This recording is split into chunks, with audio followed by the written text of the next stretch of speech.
Strawberry ஸ்கின்னால் struggle ஆகிட்டே இருந்தீங்கன்னா அதுலேருந்து சரி பண்ணுறதுக்கு ஒரு சூப்பரான சொல்யூஷன் இருக்குது.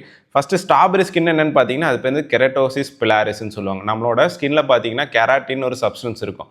அந்த சப்ஸ்டன்ஸ் என்ன பண்ணணும்னு பார்த்தீங்கன்னா நம்மளோட ஹேர் ஃபாலிகல்ஸில் போயிட்டு அங்கே போய் தங்கிட்டு அந்த இடத்துல திக்காகிட்டு என்ன பண்ணணும்னு பார்த்தீங்கன்னா நம்மளோட ஸ்கின்னில் சின்ன சின்னதாக பம்பாக ரெட் கலராக காசு பண்ணும்.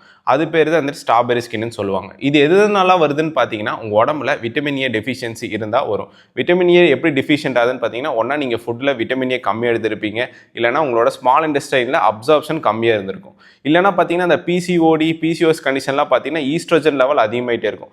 ஈஸ்ட்ரோஜன் லெவல் அதிகமானாலும் உங்கள் ஸ்கின்ல வந்து பார்த்தீங்கன்னா இது மாதிரி ஸ்ட்ராபெரி ஸ்கின் வரும். அப்புறம் உங்கள் உடம்புல இன்சுலினோட அளவு அதிகமாக இருந்தாலும் இது மாதிரி கண்டிஷன் வந்துட்டு இருக்கும். எதனால இன்சுலின் லெவல் அதிகமாகுதுன்னு பார்த்தீங்கன்னா நீங்கள் ஹைலி ரிச்சான கார்போஹைட்ரேட்ஸ் ஃபுட் சாப்பிட்றனால வரும், இல்லை ஹை சுகர் ஐட்டம் சாப்பிட்றனால உங்கள் உடம்புல பார்த்தீங்கன்னா இன்சுலின் ஸ்பைக் அதிகமாகிட்டே இருக்கும். ரொம்ப ஸ்ட்ரெஸ்டாக இருந்தாலும் உங்கள் உடம்புல கார்டிசோலோட லெவல் வந்து பார்த்தீங்கன்னா அதிகமாகும். அதனாலேயும் இந்த கண்டிஷன் வரக்கான சான்சஸ் இருக்குது. இன்னொரு ரீசன் என்ன பார்த்தீங்கன்னா omega-6 ஃபேட்டி ஆசிட் ரிச்சான ஃபுட்ஸ் எடுத்துக்கிட்டீங்கனாலும் உங்கள் உடம்புல இந்த கண்டிஷன் வரக்கான சான்சஸ் இருக்குது. இதுலேருந்து எப்படி சரி பண்ணிக்கலாம்னு பார்த்தீங்கன்னா காட் லிவர் ஆயில் எடுத்துக்கிட்டா இது ஈஸியாக சரி பண்ணலாம். காட் லிவர் ஆயில் என்ன இருக்குன்னு பார்த்தீங்கன்னா விட்டமின் ஏ இருக்குது, விட்டமின் டி இருக்குது, omega-3 இருக்குது. omega-3 என்ன பார்த்தீங்கன்னா ஒரு ஆன்டி இன்ஃப்ளமேட்டரி எஃபெக்ட் நிறைய இருக்குது. அதனால உங்கள் உடம்புல இது மாதிரி பம்ப்ஸ் வராமல் நல்லாவே தடுக்கும். இந்த இன்ஃபர்மேஷன் யூஸ்ஃபுல்லாக இருந்துச்சுன்னா உங்கள் ஃப்ரெண்ட்ஸ் அண்ட் ஃபேமிலிஸுக்கு கண்டிப்பாக ஷேர் பண்ணுங்கள்.